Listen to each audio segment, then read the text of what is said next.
Welcome to the channel. In this video, we're going to talk a little bit about CleanSpark and Bitcoin. We're going to talk about the daily chart, the weekly chart. We'll also take a look at the open options interest for CleanSpark, not for Bitcoin though. And then we'll talk about price targets on both of them, talk about when I'm going to add, when I'm going to trim. We'll have a quick look at some news. I don't think there's too much news out whilst I was away, so we'll talk about some other topics if there's no news available, and we'll take a quick look at what's coming up on the macro calendar. Other than that, you can check out my live portfolio over on eToro. The link for that is in the description down below. I'm just going to check up my portfolio progress for year to date here. Okay, CleanSpark. I know everyone loves to talk about CleanSpark at the minute. Super volatile, a lot of chop, but it is in a range. It might not feel like it's a range because the range is so big. If we just measure this quickly, it's got about a 23% range there. So from the low of kind of that $13 to 16, that's quite a wide area to move in. If you're an amazing trader, you could be bouncing on those dips. I've sort of given up short-term trading this one because I feel like the move's coming. I don't know exactly when, but when it does come, it's going to just pop out of nowhere. We're getting a lot of inside bars coming, and then we popped and we sold off, and then we've had another inside bar. We're still below this volume shelf, so I expect when we do get back over this, we can launch quite quickly. Quite excited about this one actually in the future. We talk about the price targets for this one all the time, depending on what Bitcoin does. That's typically true. So with 100k Bitcoin, I would have expected to see this about $50. However, that's not happened. That in large part is due to the arbitrage play that's going on at the moment. So that's to do with the convertible bonds and stuff like that, which hasn't previously happened in other cycles. So it's pretty hard to predict that was going to happen. The support to the downside really hasn't changed since the last video. Obviously, we're still in the same range, so the same levels apply. So the bull market band's been really good support. We're starting to build out a nice volume shelf here as well. Below that, we then have the kind of $12. We'll take a look at the options market after this and see if there's any levels we can be more aware of. But to the upside again, that 1640 is kind of keeping us down at the peak of the volume shelf. Keep hitting our head on that, bouncing down. Above that, then we've got the $18, $20, and the golden Fibonacci, $24. The longer price stays in this range, the more bullish I'm getting.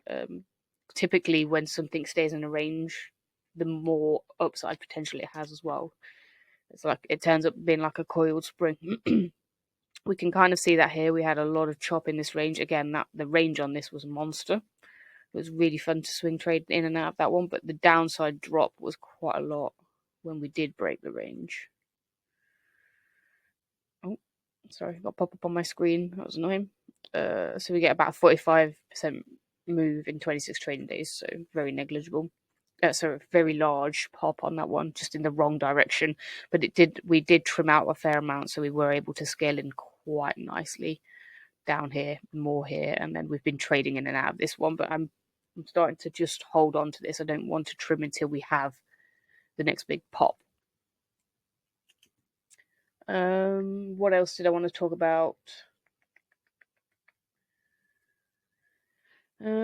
Just the indicators, I think, then on the daily. So RSI is kind of flat, not much happening.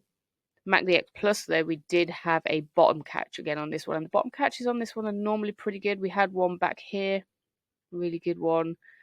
We had one here as well. We did initially have a good pop, but it faded. And then we're literally just having one now as well. Let's take a look at the weekly.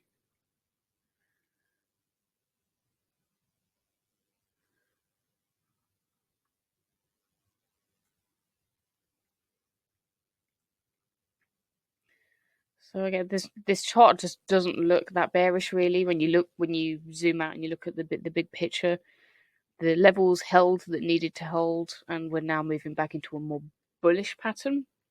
It's just going to be getting over this area is going to be a bit of a tricky. There's a lot of volume here, but once we've done it, I think it'd be pretty hard to fall back under it. We'll see if that's what the options market is thinking as well, though. The RSI is kind of neutral. golden cross just finally looked like it's starting to diverge a bit. So it was flicking in and out, death cross, gold cross, death cross, and that's so frustrating when it doesn't pick a good direction.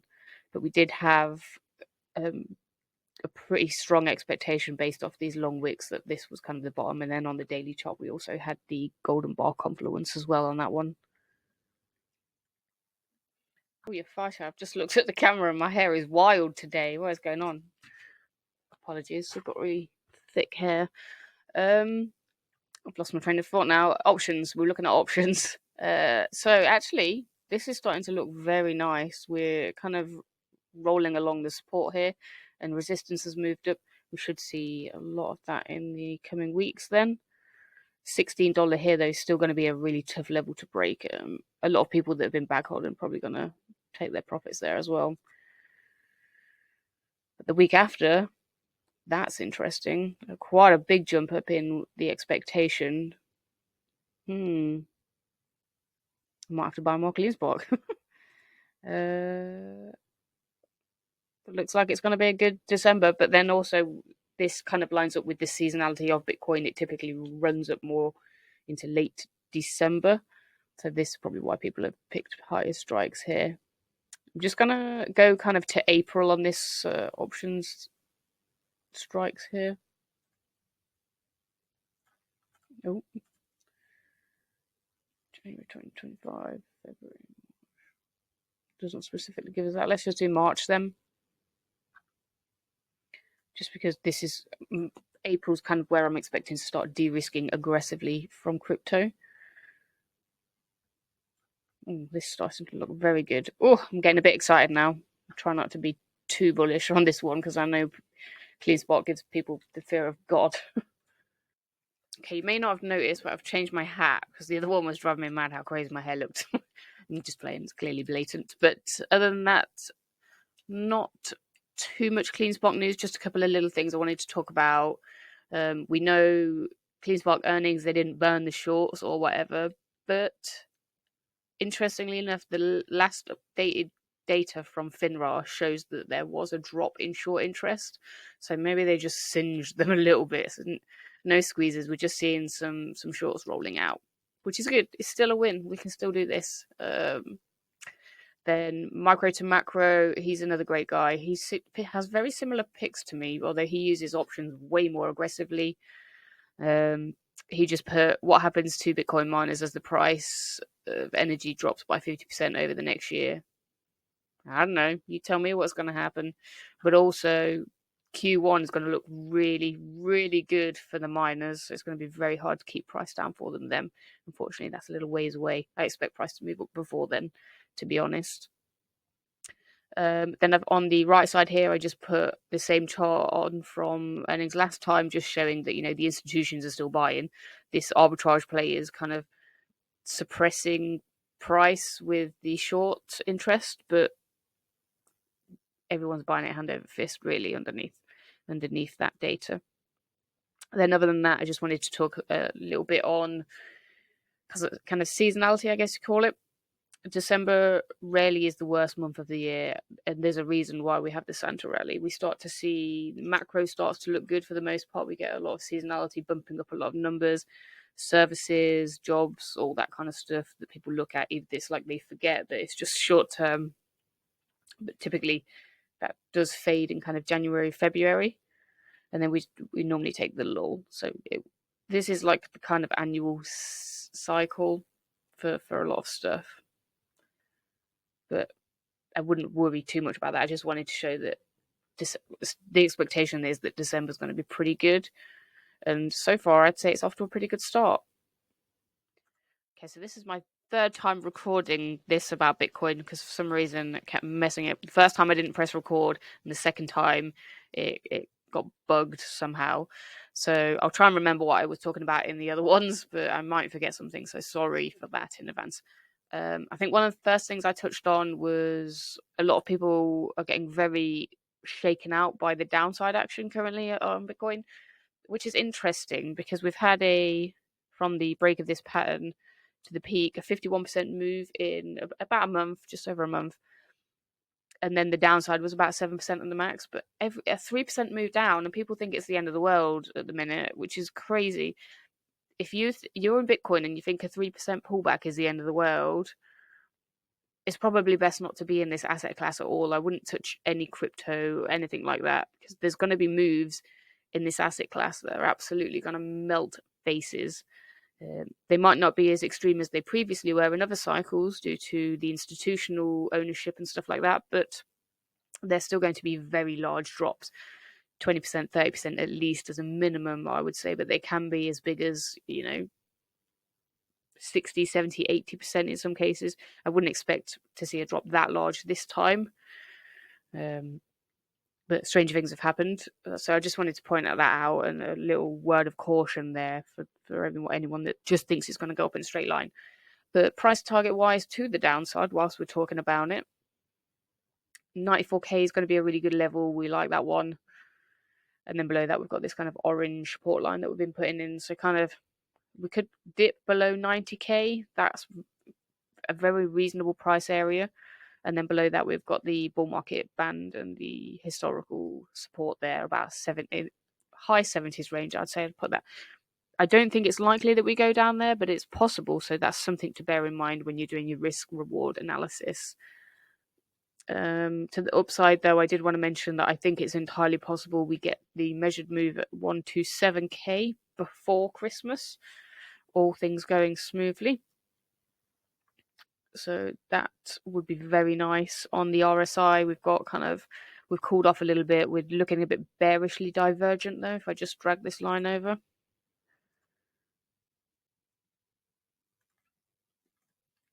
But because we're falling back anyway, I'd argue that we've kind of cooled off. We're kind of more back to the middle. So I'm not overly concerned about that one in the long term. MACDX Plus looks great, though, and flow is kind of, neutral, not doing anything. Weekly, though, just make it so you can see. Nothing to hate with this chart. Looks pretty bullish. We've had a really good move, and we're cooling off. We're building out a nice volume shelf here, just over a Fibonacci level, so you can't really hate that. Beautiful technical levels being built up there for a good launch pad. I did put in a video a few weeks ago, I think it was, that I was thinking about changing my kill box time on this one. So it's my kind of time-based, these are where I need to be really aware of what's going on with Bitcoin because of the volatility. So I'm kind of, previously was expecting the peak in kind of April, May. And now I do think the cycle is going to be a bit longer and higher than previous cycles, mainly just because of all the tailwinds coming into it. And I don't think the downside will be as extreme as previously as well. So, but I've thought long and hard about it, and I'm not going to change my kind of kill box area because I don't want to be in all the way to the peak. I'm not worried about that. I need to de-risk quite early as well. The stocks I'm in, the miners, are crazy volatile. I will be de-risking out of them probably around this time. So I didn't want to. Maybe I will hold on to my Bitcoin and Solana a little bit longer and just pay attention to what those charts are doing directly. But for the most point, I'll be de-risking around these areas. RSI in the weekly, it's a little bit hot still, but could go hotter if it want hotter. Said that with a weird accent then, from Somerset. MACDX Plus, looks good. Flow looks good as well. So weekly looks good. Seasonality is good. Typically, it's up into December for Bitcoin. The whole market looks good, to be fair. A lot of stuff's getting a little bit extended. It needs to cool off. But there is plenty of opportunity for rotation still in other assets. Last up, we've got the macro update. Mondays lately, there's not been much going on. And today, we're staying on trend with that. We've got the wholesale inventories month over month. Relatively boring, but they've been holding fairly steady lately. If we just take a quick look when it loads. So not expecting anything wild there. It's pretty much expected to come in between consensus and the last one. Consumer inflation expectations. Again, not really exciting, but bear in mind this is expectations, so take it with a pinch of salt or whatever you want to do with that one. But tomorrow, though, we've got the MFIB business optimism. That one's going to be quite good. I expect that one to stay quite bullish. Hair floating around or something. Non-farm productivity, that one I think is going to be quite useful to know. We're expecting a little bit of a downward turn on that one, but it's been looking pretty good. Unit labour costs as well expected to come down, so that would be interesting. We'd prefer not to see that one come in hot. Then nothing really too interesting. I think the big exciting day is going to be Wednesday, so it wouldn't be too much of a shock to see the market cool slightly over the next few days. There's almost the expectation that things are going to be really good and Goldilocks, so it's possible we do pump, but given how last week ended, I would expect to see some kind of pullback over the next few days. That's a wrap. If you enjoyed this content, give it a like, share with your mum, your nan, your dad, your dog, and I will see you tomorrow for Tesla Tuesday.